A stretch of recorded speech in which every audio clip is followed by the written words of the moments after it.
आदाब नाजरीन, खैर मकदम है आपका जी सलाम में। और आज का मुद्दा लेकर हाजिर हूं मैं सऊद मोहम्मद खालिद। और आज का मुद्दा है आर्मी चीफ का एक नया प्लान। जी हां, दुश्मन को धूल चटा देने में माहिर, दुश्मन को घर में घुस करके मारने की ताकत रखने वाली हिंदुस्तानी फौज अब और ज्यादा मजबूत होने जा रही है। और इसको लेकर के हिकमत अमली भी तैयार की जा रही है, एक बाकायदा प्लानिंग भी इसको लेकर के की गई है। आर्मी चीफ का ताजा बयान भी इसको लेकर सामने आया, जिसके बाद अब हिंदुस्तानी सेना घर के बनाए हुए हथियारों को आजमाएगी। यह बात खास तौर पर उन्होंने कही और इस पर जोर भी दिया। और यह भी कहा कि आने वाले वक्त में हिंदुस्तान को यह कोशिश करनी चाहिए कि घर में बने हुए हथियारों से ही आने वाले वक्त की जंगें लड़ी जाएं। सेना की ताकत से शुरू करते हैं आज का मुद्दा।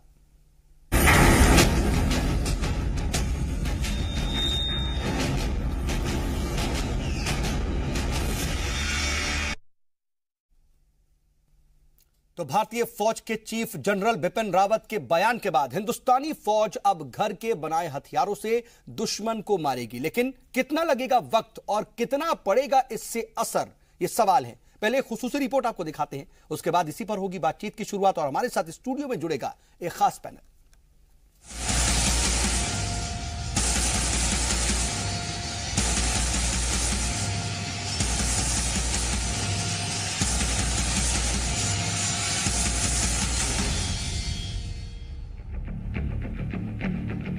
हिंदुस्तानी फौज दुनिया में अपनी बहादुरी के लिए मशहूर है।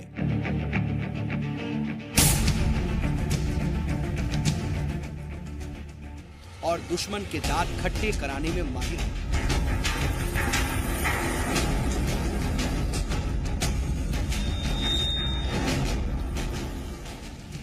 हिंदुस्तानी फौज ने अपने हथियारी जखीरे में कई नए हथियारों को जोड़ा है, जिससे वो दुश्मन को निस्तनाबूद कर सकती है। इसके बावजूद आर्मी चीफ बिपिन रावत ने कहा कि सेना की जदीदकारी की सख्त जरूरत है। आने वाले वक्त में फौज के सामने अलग अलग तरह के चैलेंजेस होंगे, जिसके लिए हमें तैयार रहना होगा। फौज की जदीदकारी की तरफ कुछ कदम उठाए भी गए हैं।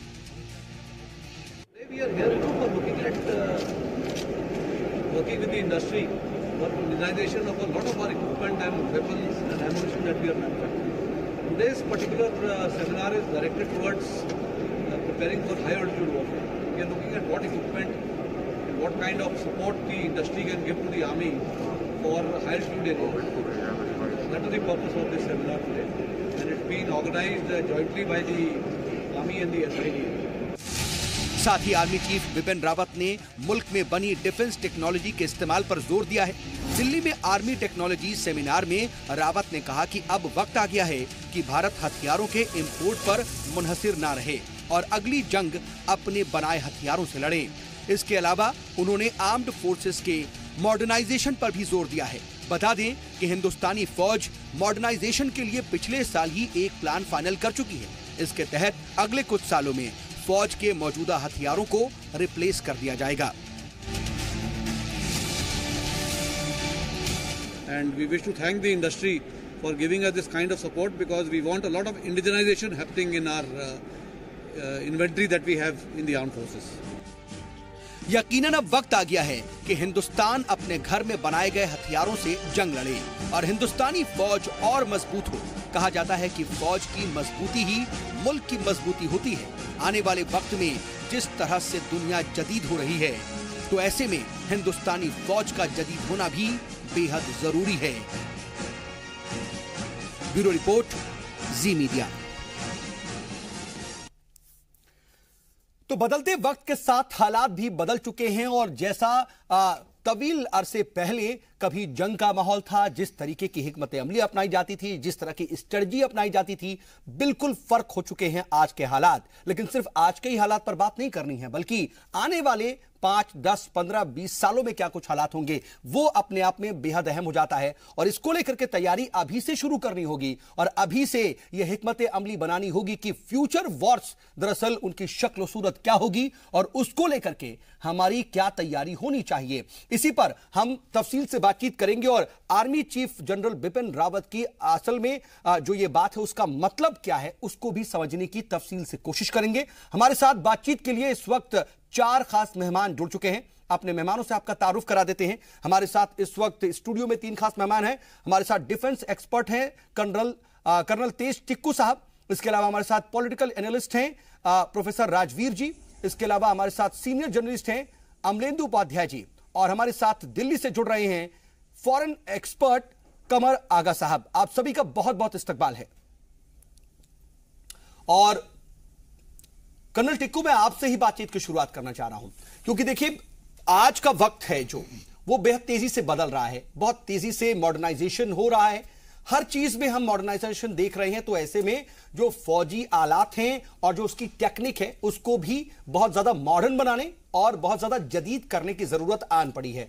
लेकिन एक फ्यूचर वॉर्स को जहन में रख करके क्या कुछ तैयारियां करनी है, इसको किस तरीके से अमल में लाया जाए, यह बहुत कुछ एक ब्रॉड लेवल पे तैयारी हो रही होगी। लेकिन जनरल बिपिन रावत ने जो इशारा किया है, उस इशारे को अगर आप समझ रहे हैं तो जरा हमारे नाजरीन के लिए बताइए कि आखिर आने वाले वक्त में क्या कुछ तब्दीली होनी जा रही है, क्योंकि इस वक्त तो हिंदुस्तानी फौज दुनिया की चौथी सबसे बड़ी फौज है। देखिए, चौथी सबसे बड़ी फौज जरूर है, लेकिन हमारी फौज हिस्टोरिकली इंडिपेंडेंस के बाद से विदेशी इंपोर्ट्स डिफेंस इक्विपमेंट का जहां तक ताल्लुक है, हमारे हथियारों का जैसे बिग टिकट हथियार हैं वो हम विदेश से इंपोर्ट करने में ही डिपेंडेंट रहे हैं। आपको सिप्री के मुताबिक, जो एक स्टॉकहोम की एक बड़ा थिंक टैंक है, उनके मुताबिक पिछले 2010 से अभी तक हम दुनिया के सबसे बड़े डिफेंस इक्विपमेंट इंपोर्टर हैं। और अब तक भी हैं सर? अब तक भी हैं। पिछले 5-6 साल में बल्कि हमारा 7% इंपोर्ट से लेकर हमारा अभी 14% इंपोर्ट हो चुका है। मैं इसका मुकाबला कर दूं, पाकिस्तान 9वें स्थान पर है, हम नंबर 1 पर है, और चाइना एक्सपोर्ट में चौथे स्थान, इंपोर्ट में चौथे स्थान पर है, और एक्सपोर्ट भी वो करता है उसमें तीसरे स्थान पर है। तो एक्सपोर्ट में 3rd नंबर पर। हाँ, एक्सपोर्ट में 3rd नंबर, इंपोर्ट में 4था नंबर।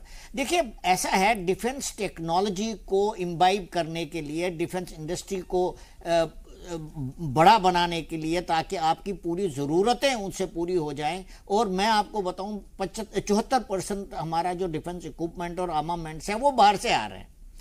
सिर्फ स्पेस टेक्नोलॉजी और missile technology, space programmers, missile technology को छोड़कर हमारे जो बिग टिकट इक्विपमेंट है, आर्मामेंट एंड इक्विपमेंट है, जिसमें हेलीकॉप्टर्स हैं, सबमरीन्स हैं, एयरक्राफ्ट्स हैं, हॉविट्जर्स हैं, ऐसे जो जिनसे जंग लड़ी जाती है, जिनसे जंग जीती जाती है, ये सब आपको इंपोर्ट करना पड़ता है। अब आपने शुरू किया है प्रोग्राम इंडिजनाइजेशन का और मेक इन इंडिया का। उसके पीछे काफी जो आंकड़े बता रहे हैं, $250 बिलियन इस्तेमाल किए जा रहे हैं इंडस्ट्री को मॉडर्नाइज करने के लिए, लेकिन ये एक दिन में मॉडर्नाइज होगी नहीं। मैं इसमें एक छोटा सा क्रॉस क्वेश्चन पुट करना चाहता हूं। 70 सालों में तो हम एक तरीके से एक बड़ी फौजी ताकत बनने की जो कोशिश कर रहे थे, तो ये अंदाजा है, ये सभी जानते हैं कि जिस वक्त मुल्क आजाद हुआ एक सुई भी नहीं बनती थी, तो उसकी जरूरत यह थी कि बाहर से इंपोर्ट किया जाए, वो उस वक्त की जरूरत रही होगी। लेकिन आज जब हम 70 सालों में नंबर 1 इंपोर्टर हैं, तो मेक इन इंडिया का जो कॉन्सेप्ट है वो कितने साल में, जिसको कहते हैं ना कि खुद मुख्तार बनना और अपने ऊपर सेल्फ डिपेंडेंट बनना, ये कितना वक्त लग सकता है, आप कैसे देखते हैं? क्या मैं आपको एक चीज बताता हूं, हमारी डिफेंस इंडस्ट्री जो है बिल्कुल एंशिएंट है, उसको मॉडर्नाइज करने में कम से कम 15 से 20 साल लगेंगे। और जब तक आप तेजी से काम हुआ तब, तेजी से काम हुआ तब, और इसी रफ्तार से काम हुआ तब। देखिए, ऐसा है कि आप अभी देखिए, हम कोई भी एग्रीमेंट करते हैं, हमने राफेल का एग्रीमेंट किया और हमने ये बोला है कि जो भी अब इंडिया में हम इंपोर्ट करेंगे, एयरक्राफ्ट हो, कोई टैंक हो, इन्फेंट्री कम्बैट व्हीकल्स हो, तो हम वो तभी हम खरीदेंगे जब आप डिफेंस टेक्नोलॉजी उसकी हमें ट्रांसफर करेंगे।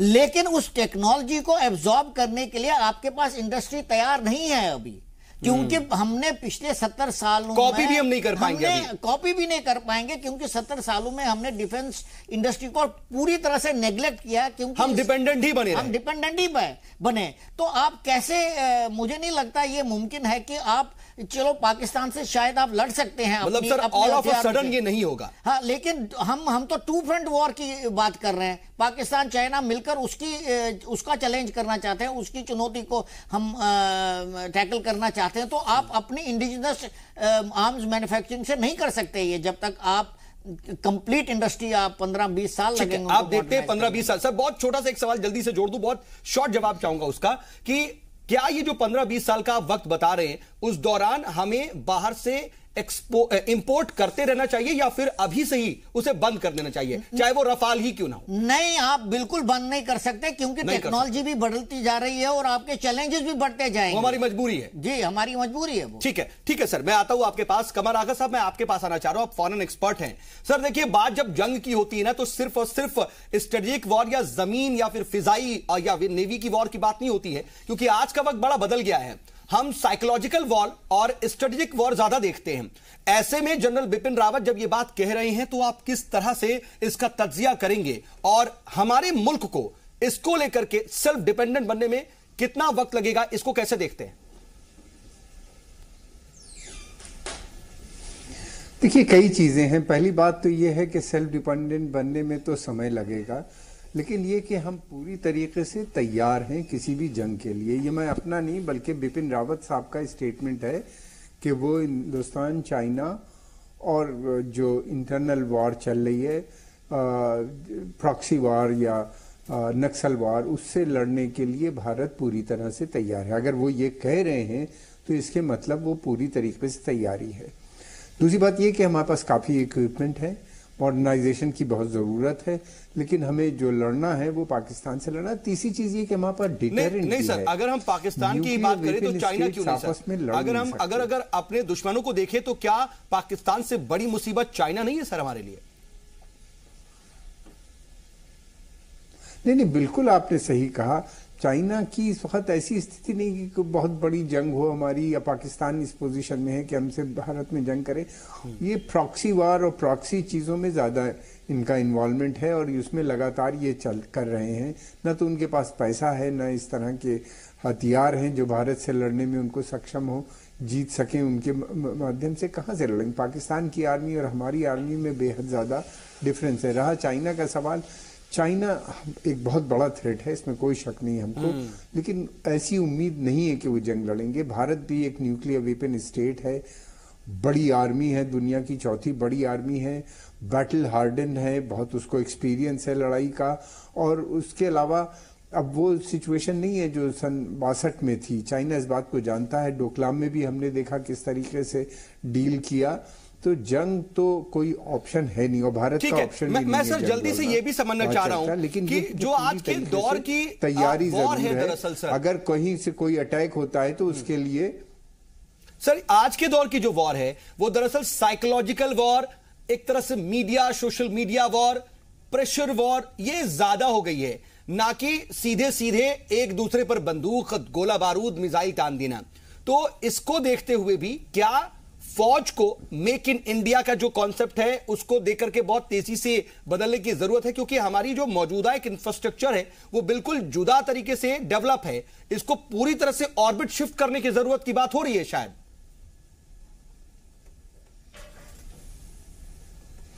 जी, आपने बिल्कुल सही कहा और उसके लिए पूरी तैयारी है और उसके लिए पूरी तैयारी भी है। देखिए, कोई भी चीज़ होती है, अभी हमसे पहले जो बता रहे थे साहब, उन्होंने बहुत सही बात कही कि टाइम लगता है किसी भी चीज़ के अंदर। आर्मी के अंदर एकदम से नहीं हो सकता कि फौरन चीज़ें बदलने लगे। अगर हम इंपोर्ट भी करते हैं तो इस इंपोर्ट में भी हमको काफ़ी समय लगता है। मेक इन इंडिया का काम शुरू हो चुका है, काफ़ी पैमाने पे है। फिर उसके अलावा हमारे पास कुछ ऑर्गेनाइजेशंस हैं जो बहुत पुरानी है, जिनको काफ़ी एक्सपीरियंस है, जैसे DRDO है, या हमारी जो फाइटर प्लेन्स बनाने का जो साउथ में प्लांट है वो बहुत सक्षम है, बहुत अच्छा है। उसमें कमियां जरूर है, लेकिन ये है कि आने वाले समय में उन कमियों को दूरी की जाएगा। तीसरी चीज़ ये है कि जो साइकोलॉजिकल वॉर आप कह रहे हैं उसमें हम काफ़ी आगे हैं, हम भी उसको डील कर सकते हैं। उसके लिए हमारा मीडिया, हमारे लोग, हमारे राइटर, इतना बड़ा मुल्क है, अंग्रेजी भी बोलने वाले जितने यहाँ पे हैं कम है। फिर तीसरी चीज़, एक चीज़ और है, हिंदुस्तान के अंदर जितना बड़ा कंप्यूटर सेवी और टेक्निकल क्लास है वो दुनिया में कहीं नहीं होगा, जो कि अंग्रेजी बोलना भी ठीक है सर। मैं आता हूं, ये जो बुनियादी जो चीजें हैं उसको डेवलप करने की जरूरत है। ये एक बहुत बड़ा और इंपॉर्टेंट फैक्टर है जो आप बता रहे हैं। मैं आऊंगा सर आपके पास, बाकी भी मेहमान हैं, जरा उनके पास भी चलते हैं। अमलेंदु सर, एक सीनियर सहाफी हैं, इस तरह की बात जो है आपने हमेशा देखी है कि होती रही है वक्त वक्त पर फौज को मॉडर्नाइज करने की, या फिर जो आलात हैं, जो तमाम हथियार हैं, उनको बहुत ज्यादा स्ट्रांग बनाने की। लेकिन अभी तक जब भी बात होती थी कि हमको फला बैलिस्टिक मिसाइल हो या फिर फला लड़ाकू विमान हो, ये इंपोर्ट करना है। लेकिन आज बात बिल्कुल अलग हो रही है मेक इन इंडिया की। कैसे देख रहे हैं आप? देखिए, मेक इन इंडिया की जहाँ तक बात है, कंसेप्ट बहुत अच्छा है और मैं समझता हूँ कि इस पर काम भी शुरू होना चाहिए और जो हमारी ऑर्डिनेंस फैक्ट्रीज़ हैं उनको और ज़्यादा स्वायत्तता देनी चाहिए, उनका बजट बढ़ाया जाना चाहिए, वहाँ नए तरीके से शोध हो, नए हथियार बने, वहाँ ये सब चीज़ें होनी चाहिए, इसमें कोई दो राय नहीं है। बातें और ज़मीनी हकीकत में कितना फ़र्क सर, वही जानना चाह रहा हूँ। देखिए, बातें और ज़मीनी हकीकत में फ़र्क ये है कि हमने जब हम मेक इन इंडिया की बात कर रहे हैं तो फाइटर प्लेन अभी बनाने का एक था मामला जी। तो वो फाइटर प्लेन जो था वो हमने HAL को ना दे करके एक नई कंपनी को दे दिया, निजी कंपनी को, जिसने आज तक जो है जहाज का पर नहीं बनाया है। तो ऐसे मेक इन इंडिया का तो कोई फायदा होने वाला है नहीं। अगर इस तरीके के मेक इन इंडिया होना है तो इससे अच्छा ये बाहर से आप खरीदते सर, हमारे पास तो वैसे तो ऐसे अगर तजुर्बेकार कंपनियों की बात करें तो फिर शायद कोई नहीं ऐसा है जो डिफेंस में पहले से ही माहिर रही हो या फिर उसका एक्सपीरियंस रहा हो, तो फिर कहां से ढूंढेंगे सर? नहीं, बात यही ना कि जो सबसे पहले जो है, जो हमारे यहाँ शोध है, खासतौर से अनुसंधान जो है रक्षा क्षेत्र में, उस पे बजट बढ़ाने की आवश्यकता है। हमारे वैज्ञानिक जो है वो हमारे देश में रिसर्च पे हो, यहाँ टेक्निक डेवलप हो। प्राइवेट लेवल पर भी रिसर्च की जरूरत है। देखिए, प्राइवेट लेवल पे मैं क्योंकि कुछ कंपनीज जो हैं जो डिफेंस में आना चाहती हैं या फिर इस तरह के शोबे में दाखिल होना चाहती हैं, वो भी पहले तवील अरसे तक रिसर्च करती हैं, फिर एक तरह से एक ड्राफ्टिंग करती हैं, उसके बाद सरकार के सामने मसौदा पेश करती है कि भाई देखिए हमारे पास ये रिसर्च तैयार है, आप ही इसे हमें आगे बढ़ाने के लिए मंजूरी दीजिए। ऐसा भी तो होता है ना सर एक तरीका? नहीं, एक तरीका ये होता है, लेकिन इस रक्षा क्षेत्र में खासतौर पे निजी क्षेत्र पे इसलिए भरोसा नहीं किया सकता कि निजी क्षेत्र के लिए व्यापार है, वो व्यापार के तरीके से सोचेगा। उसको आपकी इससे मतलब नहीं है कि आपकी सेना 10 साल बाद लड़ेगी तब क्या स्थिति होगी, आगे क्या होगा। उसका जो अनुसंधान होगा वो कहीं दूसरी जगह भी दे सकता है अपना, क्योंकि उसका कॉपीराइट है उस पे, उसके जो उसने खोज की है। लेकिन जो सरकार का होगा वो कॉपीराइट सरकार का रहेगा, वो सरकार के पास चीजें रहेंगी। तो इसलिए ध्यान जो है वो भारतीय जो सरकार की जो अनुसंधान है, खासतौर से ऑर्डिनेंस फैक्ट्रीज जो हमारी हैं, उनको मजबूत करने की आवश्यकता है और रक्षा क्षेत्र में अनुसंधान बढ़ाए जाने की आवश्यकता है। दूसरी बात मैं ये कहना चाहता हूं कि ठीक है, वार की बात हो रही है, बहुत अच्छी बात है कि हमें तैयारी करनी चाहिए, 10 साल की नहीं 20 साल की आगे की सोच करनी चाहिए। लेकिन उससे बड़ा मसला जो ये है वो मैं ये कहना चाहता हूं कि हमारे सैनिक जो हैं आज जिस स्थिति का सामना करते हैं मोर्चे पे खड़े होकर के, वो सबसे ज्यादा गंभीर चीज है। आप फाइटर प्लेन खरीदते हैं, आप लड़ाकू विमान खरीदते हैं या बनाते भी हैं, तो 20 साल में 10 साल में कभी एक मौका हो सकता है लगे कि आपको उसका इस्तेमाल करने की आवश्यकता पड़े।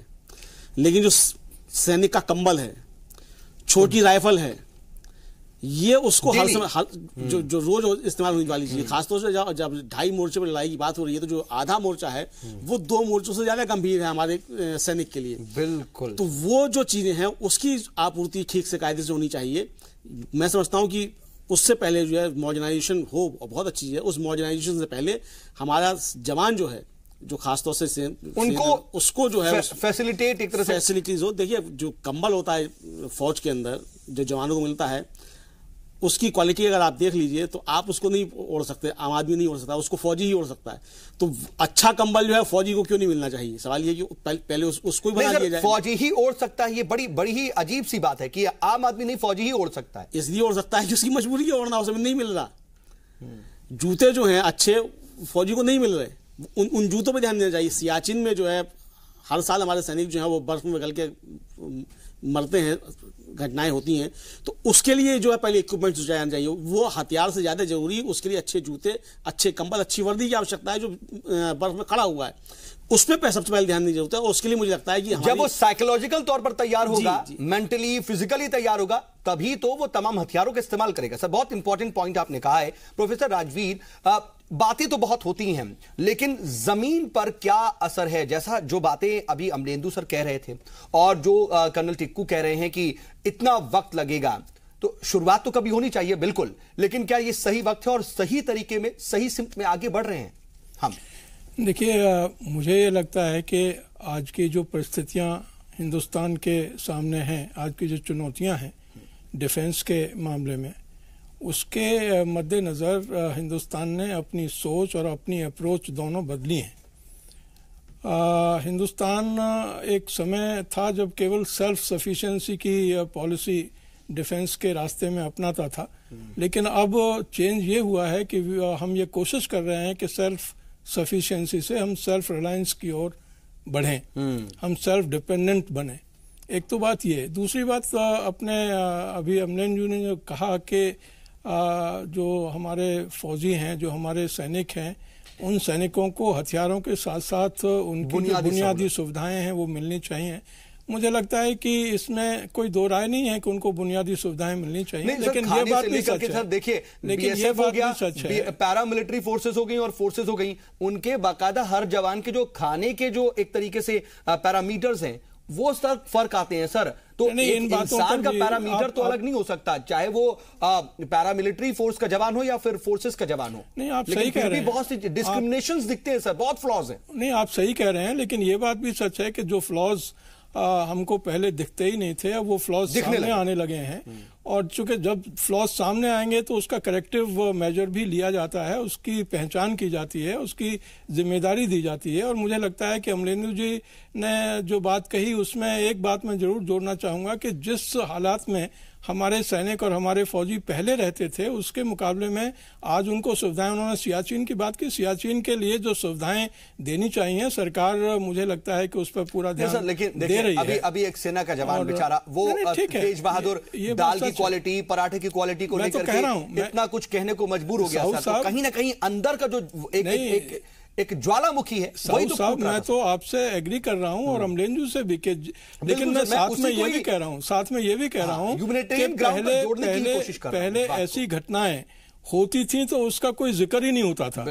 अब वो चूंकि खुलती हैं, सामने आती हैं, तो उससे रिस्पॉन्सिबिलिटी फिक्स करने में जो डिफेंस के हमारे लीडरशिप हैं और जो हमारी सरकार है, सिविलियन है, वे उसमें रिस्पॉन्सिबिलिटी फिक्स करने में मैं इसके बारे में थोड़ा सा इसका जरूर, अगर ये बात निकली है तो इसकी गहराई में भी जाना जरूरी है। मैं आऊंगा आपके पास, इसको जरा हम कर्नल तेज टिक्कू से समझते हैं। सर एक बात बताइए, जो हम जिस जवान की बात कर रहे हैं कि उसने खराब दाल की बात की, किस तरीके से उसको पराठे मिल रहे थे, किस तरह की रोटियां मिल रही थी, तमाम चीजें आई सामने। उसके बाद एक वर्क कल्चर को लेकर के भी बात हुई कि किस तरीके से जो आम फौजी है उसको एक तरह से नौकर या फिर एक रसोइया बनाकर रखा जाता है। हालात कितने बदले सर, एक मेंटली हरासमेंट लगातार हर दिन 24 घंटे क्या जवानों पर नहीं है? क्या इसकी फिक्र नहीं होनी चाहिए? क्योंकि आज हम जानते हैं, तेज बहादुर के बारे में बताने की जरूरत नहीं सर कि वो इस वक्त कहां पर है और किस हालात में। नहीं, मुझे लगता है, मुझे पता है कि आप डिफेंस से, इसलिए आपके लिए इस पर बोलना मुश्किल होगा, लेकिन सर बहुत शफाफ तरीके से बोलिए। मैं आपको इसके बारे में सच्चाई बताता हूं। देखिए, मैंने भी सियाचिन में नौकरी की है और हमारे टाइम में सियाचिन में सबसे ज्यादा कैजुअलिटी एनवायरनमेंट से होती थी। हमारे पास इक्विपमेंट नहीं होता था, जूते नहीं होते थे, फ्रॉस्टबाइट होता था, कपड़े नहीं होते थे, जैकेट्स नहीं होते थे, विंड शीटर्स नहीं होते थे। आजकल वो परिस्थिति नहीं है। लेकिन मैं दो तीन विषयों पर क्योंकि कुछ अच्छी बातें यहाँ बताई गई जिनमें कमेंट करना बहुत जरूरी है। सबसे पहले अगर हम प्रॉक्सी वॉर की बात लें, जहां तक प्रॉक्सी वॉर की बात है, अगर हम ये सोचते हैं कि अगले 20 साल तक प्रॉक्सी वॉर ही चलता रहेगा और पाकिस्तान इसको बंद नहीं करेगा और कन्वेंशनल वॉर नहीं होगा, तो हम इसमें बहुत सक्षम हैं और हम इसको कंटेन करेंगे।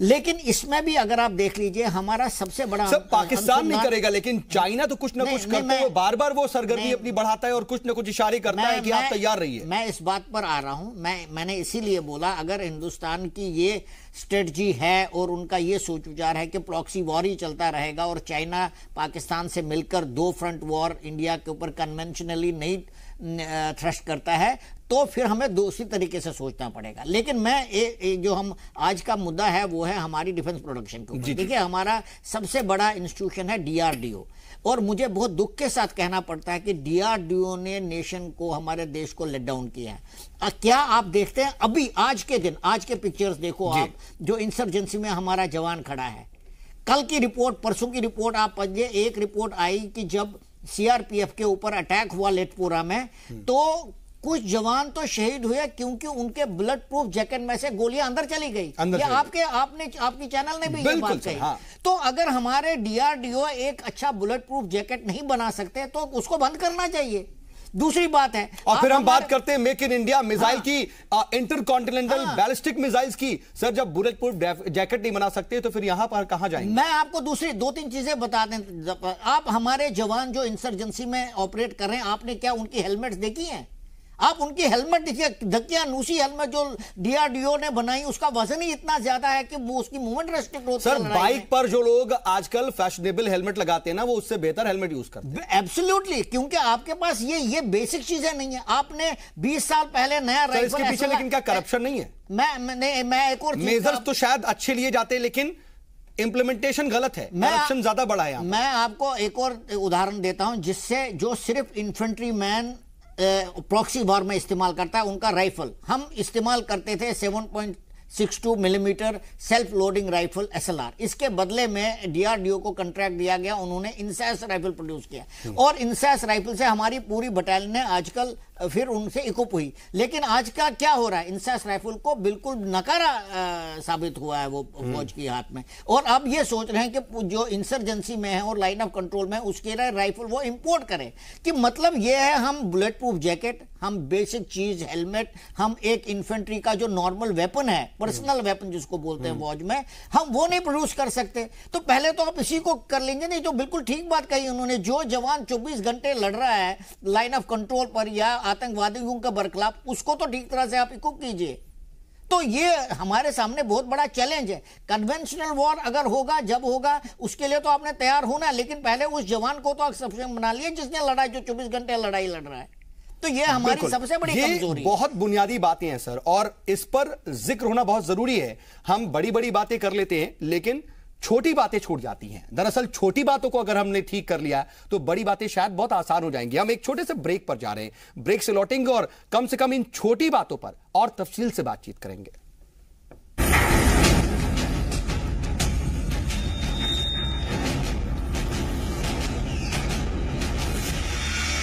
तो ब्रेक के बाद एक बार फिर से इस्तकबाल है आपका। हम बात कर रहे हैं जनरल बिपिन रावत यानी कि आर्मी चीफ के नए प्लान की, क्योंकि मेक इन इंडिया की बात हो रही है। हम सेल्फ डिफेंस कैसे बनेंगे दाखिली मामलों में, डिफेंस के मामले में, इस पर हम बात कर रहे हैं और इसको लेकर के प्लानिंग हो रही है, इस पर बातचीत हो रही है। लेकिन क्या हम इन बड़ी बातों के बीच में छोटी बातों को नजरअंदाज कर दे रहे हैं? इसी तरह की हमारी बातचीत पेशरफ्त आ रही है और इसी पर हम तफसील से जरा बात करेंगे। अमलेंदु सर, मैं आपके पास आना चाह रहा हूं, क्योंकि आपने कुछ बुनियादी सहूलत के बारे में बातें उठाई थी और अभी बात निकल गई थी, जैसे कर्नल टिक्कू बता रहे हैं कि एक अच्छी बुलेट प्रूफ जैकेट नहीं बन पाती है, हेलमेट नहीं बन पाता है, हालांकि उसके मेजर्स आला होते हैं और शायद सैंपलिंग में वो बहुत अच्छी क्वालिटी के पेश भी किए जाते हैं जब वो अप्रूव होते हैं, लेकिन जब उनके लॉट पहुंचते हैं तो शायद 100 रुपए 200 रुपए वाले हेलमेट की तरह ही होते होंगे। हालांकि मैंने देखा नहीं, लेकिन एक अंदाजा है, लेकिन उसकी क्वालिटी बहुत कम होती है।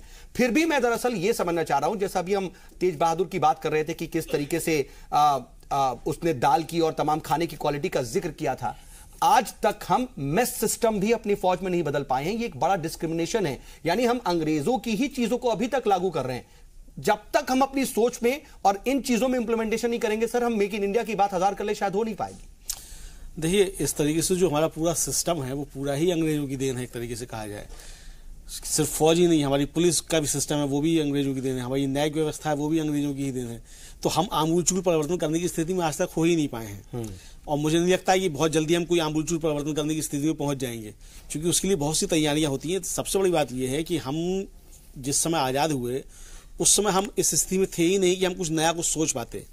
हमारे सामने सस्टेन होने की समस्या उसी सिस्टम को हमने इसलिए हमने अडॉप्ट किया, वो धीरे धीरे बदला नहीं सर। लेकिन नहीं, असल में अब फिर वो बहस लंबी चली जाएगी क्यों नहीं बदला, क्योंकि वो जो हमने मॉडल अपनाया जिस तरीके से विकास का, उस विकास के मॉडल में खामियां थी जो हमने अपनाया। बिल्कुल सर। हमारे बाद चीन आजाद हुआ, मतलब चीन बना, सांस्कृतिक क्रांति हमारे बाद हुई चीन में, लेकिन चीन हमसे काफी आगे है। उसके यहाँ रोजगार दफ्तर जाने कब के बंद हो गए, हमारे यहाँ आज तक रोजगार दफ्तर बंद नहीं हो पाए हैं। तो बहुत सी चीजें हैं जिन पे बात हो सकती है, लेकिन वो सब चूंकि व्यवस्था की खामियां हैं और इतने बड़े मुल्क में और खासतौर से विविधता वाले मुल्क में वो सारी चीजें एक साथ नहीं हो सकती थी। लेकिन जो बहुत सी चीजें हो सकती थी वो नहीं हो पाई। अफसोस इस बात का है, खासतौर से करप्शन वाली बात आपने कही कि होता कुछ है मेजरमेंट और पहुंचता कुछ है, वास्तव में एक बड़ी समस्या है और टिक्कू साहब भी जैसे कह रहे थे कि वो कुछ शहीद इसलिए हमारे जवान, चूंकि वो बुलेट प्रूफ जैकेट्स जो थी वो अच्छी नहीं निकली। तो जाहिर सी बात है कि ये जिम्मेदारी जो हमारी संस्थाएं हैं जो इसको तैयार कर रही हैं, ऑर्डिनेंस फैक्ट्रीज हैं जो इसको तैयार कर रही हैं, उनकी बनती है। तो जवाबदेही भी जो है वो असल में हमारे तय होनी चाहिए कि जो तैयार हो रहा है उसकी जवाबदेही किसकी है। बिल्कुल, एक्शन और जवाबदेही पर ही तो मामला अटक जाता है। एक्शन लिए नहीं जाते हैं, स्ट्रांग एक्शंस नहीं लिए जाते हैं, जवाबदेही किसी की होती नहीं है। एक टेलीविजन बाइट दे दी और वो भी हम जांच कर रहे हैं, उसके आगे शायद जवाबदेही होती है नहीं। ठीक है, मैं आऊंगा सर आपके पास, इस पर आऊंगा, लेकिन कमर आगा साहब मैं इसी पर आपसे भी थोड़ा सा चाहूंगा कि आप इस पर आगे अपनी बात रखें। और एक बात का जिक्र जरूर आपसे करना चाहता हूं, मैं समझता हूं कि उस पर भी जरा क्या हमें ख्याल करना चाहिए। हम मेक इन इंडिया की बात कर रहे हैं और चाइना का बार बार हम जिक्र कर रहे हैं। चाइना ने अभी हाल फिलहाल में जो तरह के डेवलपमेंट किए, एक तरीके से साइबर कंट्रोल जिस तरह से उसने किया कि गूगल एक तरह से अपने मुल्क में बैन कर दिया, यानी कि बाहरी दखल बंद कर दिया, एक यहां तक कि फेसबुक जैसे जो एप्लीकेशन से सोशल मीडिया प्लेटफॉर्म बंद कर दिए और अंदर ही अंदर अपने आप को डेवलप करता रहा। एक मास्टर स्ट्रेटजी नहीं थी जिसमें वो कामयाब हो गया और हमें उससे सीखने की जरूरत है कुछ? नहीं, मैं नहीं समझता उनसे सीखने की हमें जरूरत है। देखिए, वो उनका सिस्टम अलग है, वो एक कम्युनिस्ट स्टेट है, अथॉरिटेरियन गवर्नमेंट है। तो हम ग्लोबली कनेक्टेड हैं पूरी दुनिया से। इस वक्त कौन गूगल को छोड़ सकता है या फेसबुक को छोड़ दें? आप पूरी दुनिया से अलग नहीं, लेकिन उन्होंने अपना डेवलप कर लिया सर सिस्टम। बात तो ये इंटरनल देखिए, जी हाँ, बहुत सी चीजें उन्होंने डेवलप की, वो मॉडल हम नहीं अडॉप्ट सर। असल में मैं इसलिए इस बात का जिक्र कर रहा हूं क्योंकि चाइना ने यह कहा कि अमेरिका इसके जरिए जासूसी कर रहा है। उनको यह शक हुआ और कहीं ना कहीं उनके डिफेंस को इससे नुकसान ना पहुंचे और उनकी जो इंफॉर्मेशन है वो लीक ना हो, इसलिए उसने यह कदम उठाया। मैं इसकी रोशनी में यह समझना चाह रहा हूं। भाई, उसके लिए हमारे पास भी बहुत से नहीं, हमारे पास भी बहुत से मेजर्स हैं, हम भी उनको ले रहे हैं, अडॉप्ट कर रहे हैं, उनके जरिए कर रहे हैं। कोई भारत ये नहीं है कि अलाउ कर देगा कि उसके अंदर आपके यहाँ स्पाइनेज हो जाए और चला जाए। फुल प्रूफ सिस्टम है हमारा भी, उसमें खामियां भी हैं कुछ, ऐसी बात नहीं कह रहा हूँ। टिक्कू साहब ने बहुत सी बातें बताई, उसमें कमियां भी हैं, उन कमियों को बराबर रिव्यू होता रहता है, देखते रहते हैं। परेशानियां और भी बहुत सी हैं, करप्शन भी है हमारे यहाँ, और उसके बाद लैक ऑफ हमारे पास टेक्नोलॉजी नहीं है। हमारे पास एम्बार्गो लगा हुआ था पहले इंडो यूएस न्यूक्लियर सर, हमारे पास भले ही टेक्नोलॉजी नहीं है लेकिन टेक्निकल्स तो हैं। आज हम भी जानते हैं कि चाहे वो नासा हो या फिर अमेरिका में ज्यादातर टेक्नीशियंस हिंदुस्तानी हैं या फिर एशियाई ममालिक के हैं। मतलब ऐसा नहीं कि हमारे पास हुनर की कमी है, लेकिन कहीं ना कहीं सहूलत की कमी होती है। नहीं, मैं दूसरी चीज कह रहा हूं। हमारे पास नहीं, ऐसी चीज नहीं है हमारे पास। हमको जो बहुत सी चीजें ऐसी हैं कि हम जिनको बना नहीं सकते। अब हम अगर बनाएंगे तो हमें बहुत समय लगेगा। हमको वो टेक्नोलॉजी जो sophisticated technology of dual use है, वो हमारे पास सैंक्शन हट गया है, हम खरीद रहे हैं और उसका हम इस्तेमाल कर रहे हैं जो डिफेंस रिलेटेड है। और उससे हमारी जो ये शॉर्ट कमिंग्स हैं, उम्मीद की जाती है कि अगले 4 साल 5 साल में पूरी होने की संभावनाएं हैं। लेकिन ये कि हमें वर्क कल्चर भी बदलना होगा। ये जो डीआरडीओ का वर्क कल्चर है ये नहीं चलेगा, उसके अंदर हमको बिल्कुल नया वर्क कल्चर लाना पड़ेगा, कंपटीशन में भी उतरना पड़ेगा। हमने बहुत से सिस्टम भी डेवलप किए, हमने मिसाइल्स भी बनाए हैं, ब्रह्मोस मिसाइल भी बनाई हैं जो हम बेच रहे हैं। हम मेक इन इंडिया के तहत हमने फाइटर प्लेन भी बनाया है।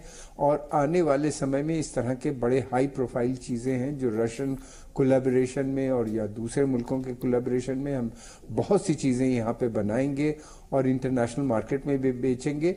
हाँ, ये जहाँ तक छोटी चीज़ों का जिक्र हो रहा था, ये आराम से ठीक की जा सकती हैं।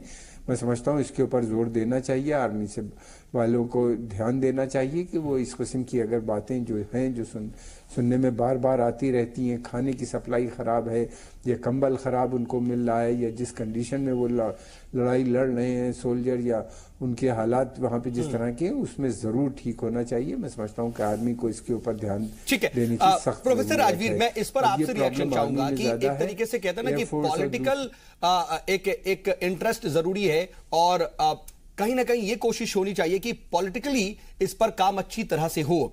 लेकिन क्या बड़ी चीजों पर ज्यादा गौर किया जा रहा है, उसको नजर में रखा जा रहा है, छोटी चीजों को नजरअंदाज किया जा रहा है जिसकी ज्यादा जरूरत है?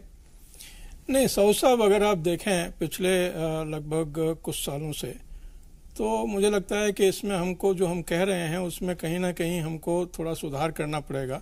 वो ये कि पहले आर्मी और जो सिविल एडमिनिस्ट्रेशन या इवन आर्मी के जो चीफ्स थे उनके बीच कोई बहुत ज़्यादा रेगुलर इंटरेक्शन और ज़्यादा कनेक्ट नहीं था। लेकिन अगर आप ये देखें कि पिछले कुछ सालों में आर्मी चीफ खुद जाकर के फील्ड में अपने फौजियों से, अपने अफसरों से मुलाकात करते हैं, स्ट्रेटेजी को रिव्यू करते हैं, उनकी कंडीशंस को देखते हैं, और मुझे लगता है कि इसका एक असर उनके मोराल पर भी पड़ता है और उनकी सहूलियतों पर भी पड़ना चाहिए। अगर मान लीजिए कोई सहूलियत उनको नहीं मिल रही है, तो जब चीफ हमारे आर्मी के जाते हैं तो दे गेट दी अपॉर्चुनिटी कि वो समझें कि वहां पर हालात क्या हैं। प्रधानमंत्री स्वयं उनके मैं उसी पे जोड़ना चाह रहा था, बस आपसे उसी पर रिएक्शन लूंगा भी आपसे कि जो मेस सिस्टम है, ऑफिसर्स मेस अलग है या फिर दूसरी मेस अलग है, सर ये जो डिस्क्रिमिनेशन है या फिर ये जो बंटवारा है, क्या ये चीजें बदलनी नहीं चाहिए? नहीं, बदलनी चाहिए। जरूरी है कि जो गैप्स हैं, एक तरीके का जो एक फ्यूडल सिस्टम है, लेकिन उसके साथ ही साथ ये भी जरूरी है कि आर्मी जो है ना वो एक सिविलियन ऑर्गेनाइजेशन नहीं है। आर्मी एक ऐसी ऑर्गेनाइजेशन है जहां पर डिसिप्लिन का होना जरूरी है, जहां हायरार्की को एक महत्व इसलिए दिया जाता है कि कहीं डिसिप्लिन में कमी ना आए, और वो कहीं ना कहीं साइकोलॉजिकल डिसिप्लिन भी होता है और जो फिजिकली एक सिस्टम है वो भी होता है। इसलिए आर्मी का जो स्ट्रक्चर है ना सर, उसको हमें समझना पड़ेगा, उसकी क्या डिमांड्स हैं, उसकी क्या जरूरतें हैं, कहाँ तक उसमें होना चाहिए। हाँ, मैं एक बात से जरूर सहमत हूँ कि ऑफिसर्स मैस हो या कॉमनर्स मैस हो, जो मैस के खाने की क्वालिटी है वो अच्छी होनी चाहिए, चाहे वो, लेकिन फर्क हो जाता है सर। नहीं होना चाहिए, नहीं, क्वालिटी में फर्क नहीं होना चाहिए।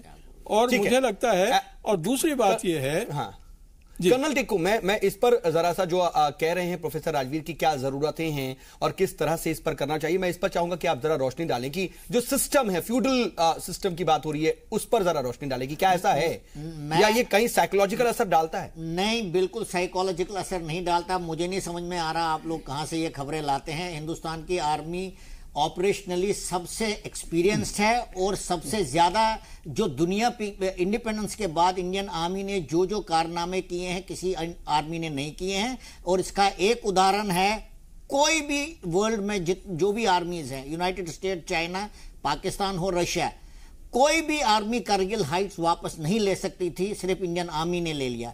और मुझे ये समझ में नहीं आ रहा आप ये कैसे कह रहे हैं कि डिस्क्रिमिनेशन हो रहा है। फूड स्केल, जो राशन स्केल्स हैं, वो ले डाउन है, हर जगह के लिए ले डाउन है, और उसके मुताबिक जवानों को खाना दिया जाता है।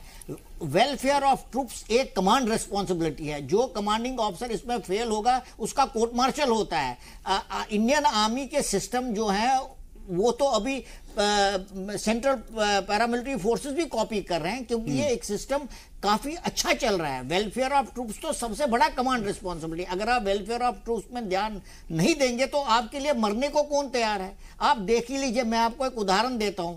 आप पाकिस्तान आर्मी को देखिए या किसी वर्ल्ड की आर्मी को देख लो और इंडियन आर्मी को देख ले, जब भी 2-3 जवान हमारे शहीद होते हैं या 4 जवान शहीद होते हैं, इनवेरिएबली उसमें एक अफसर भी शहीद होता है। आपने कहीं देखा? ये हमारा जो रेशो है अफसर के शहीद होने का और जवान का, ये दुनिया में सबसे हाईएस्ट है, क्योंकि इंडियन आर्मी का अफसर जो है फ्रंट से लीड करता है। ठीक है। तो मेरे ख्याल से कुछ बातें जो यहाँ कहीं जा रही हैं उनमें कोई सच्चाई नहीं है। लेकिन मैं अब दूसरी पॉइंट पर आ जाता हूँ। देखिए, यहाँ एक पॉइंट बताया गया कि भाई प्राइवेट कंपनी जो है सिर्फ अपने बेनिफिट के लिए काम करती हैं, पब्लिक सेक्टर को ही मजबूत करना पड़ेगा।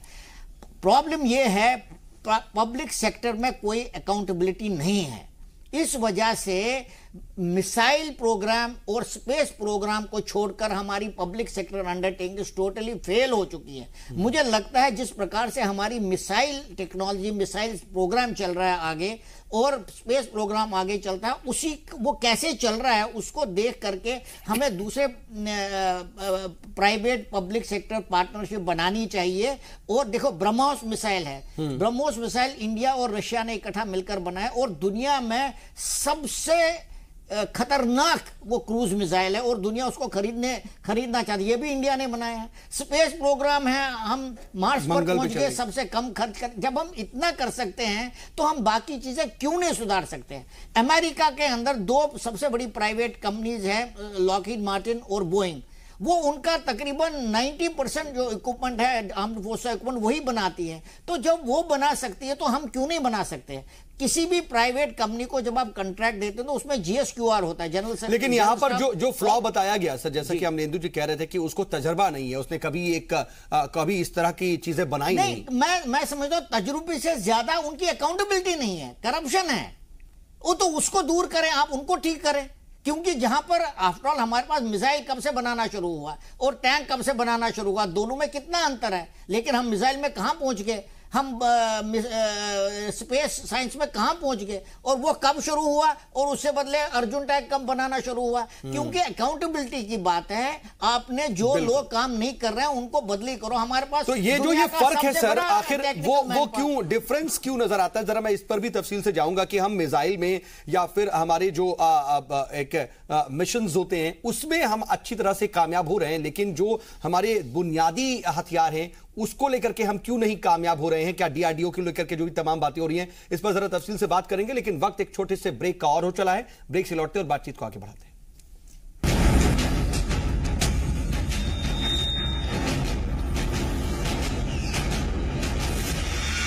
तो आर्मी चीफ के नए प्लान की बात कर रहे हैं कि आखिर हिंदुस्तान सेल्फ डिपेंड कब हो जाएगा और मेक इन इंडिया की तरफ क्या हमें आगे बढ़ने की जरूरत है, क्योंकि जो आने वाले वक्त में यानी मुस्तकबिल में फ्यूचर वॉर्स होंगी वो बिल्कुल जुदा होंगी। लेकिन हम कितने तैयार हैं और हमें इसकी जो तैयारी है इसको मुकम्मल करने में कितना वक्त लगेगा, इस पर हम जरा बातचीत करें। हमारे साथ बातचीत के लिए खास पैनल मौजूद है। कमर आगा साहब, मैं आपके पास आ रहा हूं। देखिए, फ्यूचर वॉर्स की जब बात आती है तो ऐसा लगता है कि बहुत चीजें चेंज हो जाएंगी, लेकिन जो बुनियादी चीजें हैं और फ्यूचर वॉर्स का जो एक कॉन्सेप्ट है सर, उसको जरा आपसे समझना चाहेंगे कि आप किस तरह से इसको देखते हैं।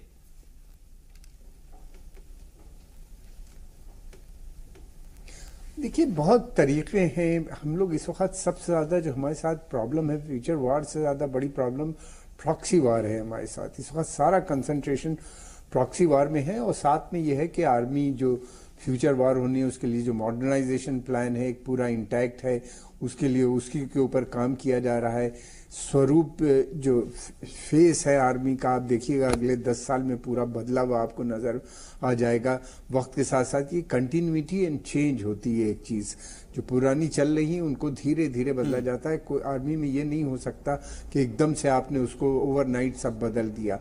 सिस्टम्स बदले जा रहे हैं, सारी चीजें बनाई जा रही हैं, और जैसा कि अभी जनरल टिक्कू ने बताया कि one of the finest army है दुनिया के अंदर, जिसने सारी जंगें ज़्यादातर जंगें जीती हैं।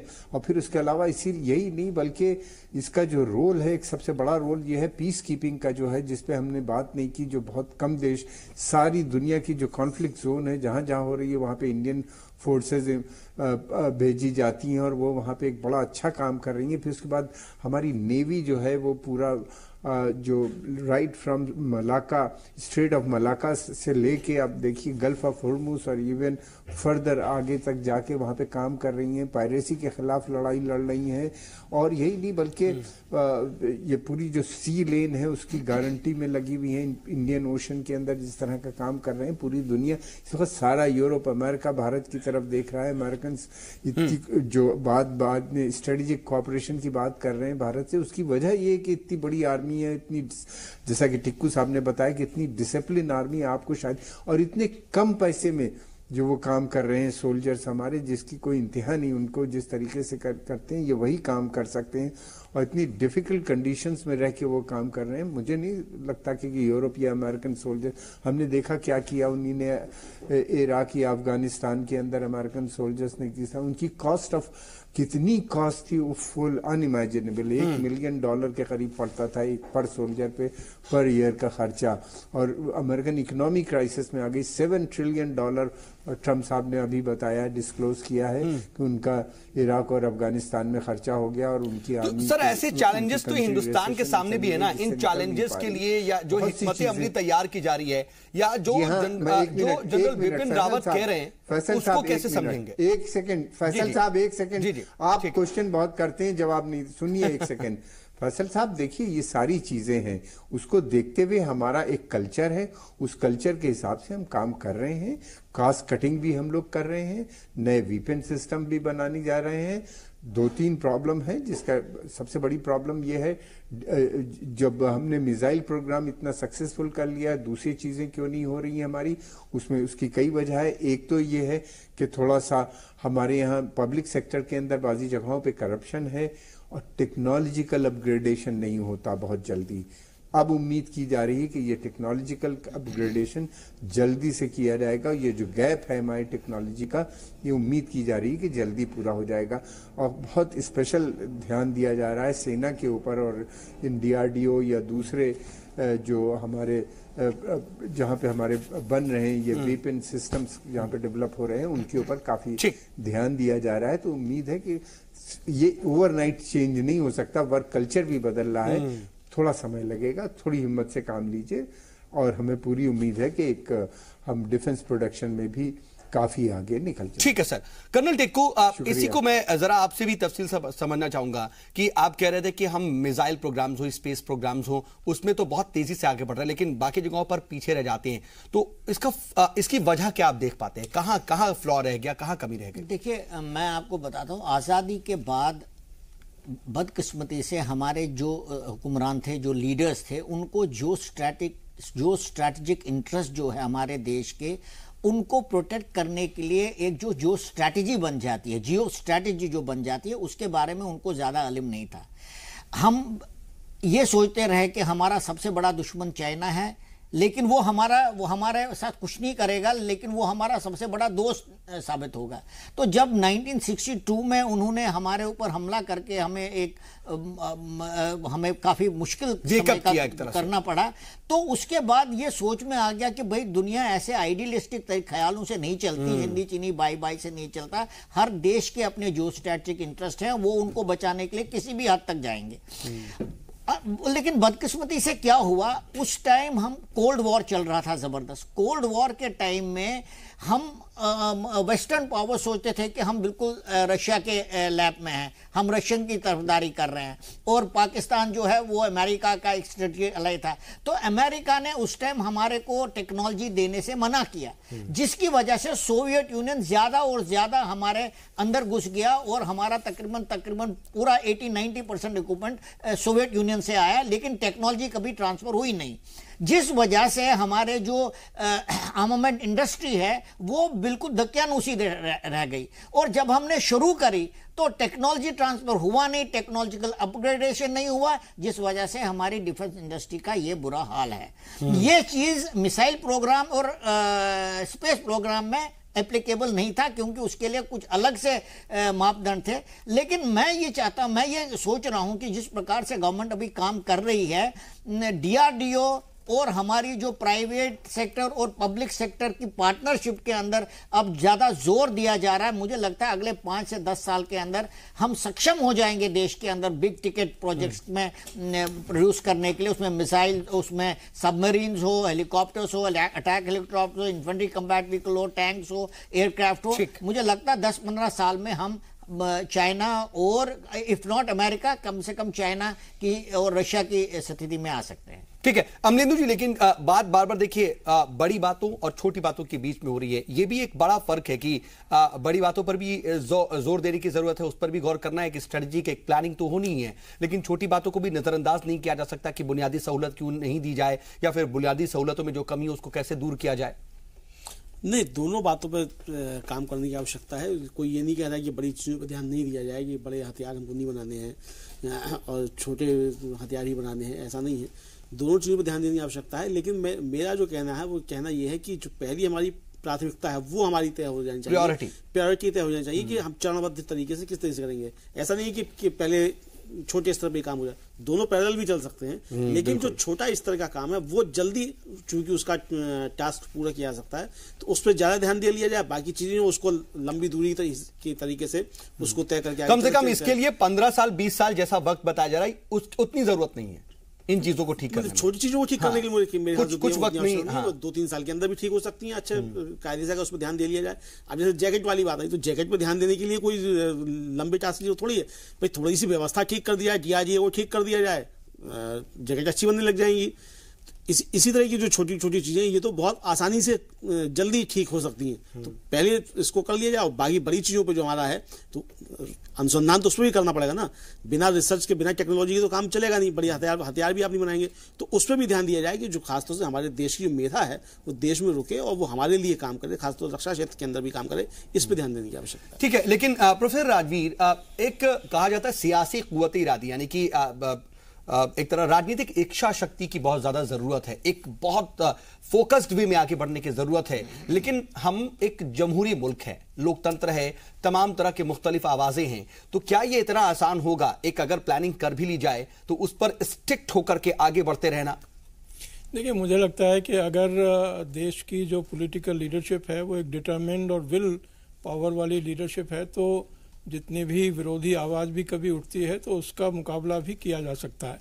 लेकिन मुझे लगता नहीं है कि कम से कम आज के वक्त में कि हमारे पास एक मजबूत गवर्नमेंट है। बिल्कुल, तो उसका एक नतीजा भी हमें सामने देखने को मिल रहा है कि आज हम डोकलाम में बड़ी छाती तान करके कह सकते हैं कि you will have to go back, तुमको जाना होगा वापस। बट सर, लेकिन वहां पर देखिए, डोकलाम हम कहते हैं कि डोकलाम हमने फतह कर लिया, वहां पर हमने एक स्ट्रेटजी का जीत हासिल कर ली, लेकिन असल में तो हमने एक तरह से धोखा खाया, क्योंकि चाइना ने चीजें बदली नहीं, थोड़ा सा शिफ्ट कर लिया। वहां पर दीवारें बन गई, पीछे तमाम तरह की चीजें सरगर्मी हो रही है सर, तो वो भी तो हमें देखना पड़ेगा। नहीं, ये सच्चाई नहीं है। ये सर, मैं इसको समझना चाहूंगा सर, क्योंकि इस तरह की जो बातें जो सामने आ रही हैं वो क्या है सर? ठीक है, नहीं, पर आज ही की रिपोर्ट है, अगर आप देखें तो उसमें यह कहा है कि चाइना ने डोकलाम से अपनी जो प्रेजेंस है उसको बहुत रिड्यूस कर दिया है। आज ही की रिपोर्ट है, आज ही एक कर्नल टिक्कू, चाइना के डोकलाम इशू को भी लेकर के बहुत शॉर्ट में जल्दी से वहां से निकलना चाहेंगे, अगर आप इस पर बात रखिए, स्टैंड साफ करें। नहीं, वहां देखिए, इंडिया और चाइना के बीच में वहां क्या प्रॉब्लम थी?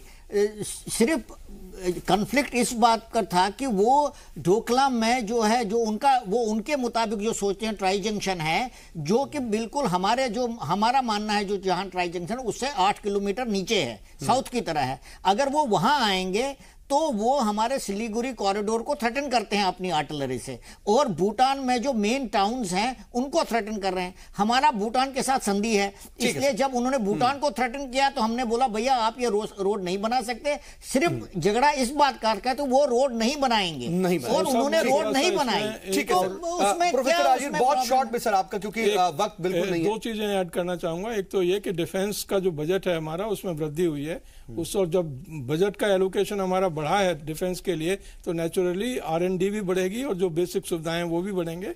आर्म के और जो टेक्नोलॉजी है उसमें भी हमारा होगा। लेकिन हमारे यहाँ ये जरूरी है कि जब आप लेकिन सर, हम 3/4 पोजीशन को देखते हैं, चाइना 3rd और इंडिया 4th पे, तो और एक और गुना है चाइना का defence budget. 7% of the GDP और हमारा है 2%, और इस बार मेरे ख्याल से थोड़ा बढ़ गया 2.2%। तो इन बुनियादी चीजों को भी over a period of time हमको कंपेयर करना पड़ेगा कि पहले कितना था, हम कर रहे हैं, हम बढ़ रहे हैं धीरे-धीरे, नहीं बढ़ सकते। और दूसरे हमको प्रोक्योरमेंट प्रोसीजर जो है ना उसको सही करना होगा। उसको ठीक है, मैं कमर आगा साहब आपके पास भी आना चाह रहा था, लेकिन वक्त की बिल्कुल कमी हो गई, मैं आपके पास आ नहीं पा रहा हूं, माफी के साथ। आप सभी मेहमान हमारे साथ जुड़े और बातचीत में शामिल हुए, इसके लिए आपका बहुत बहुत शुक्रिया।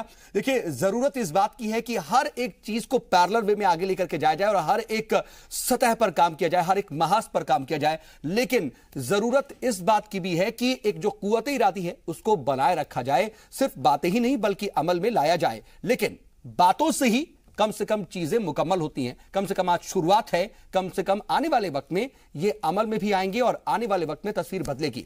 आज का मुद्दा में बस इतना है।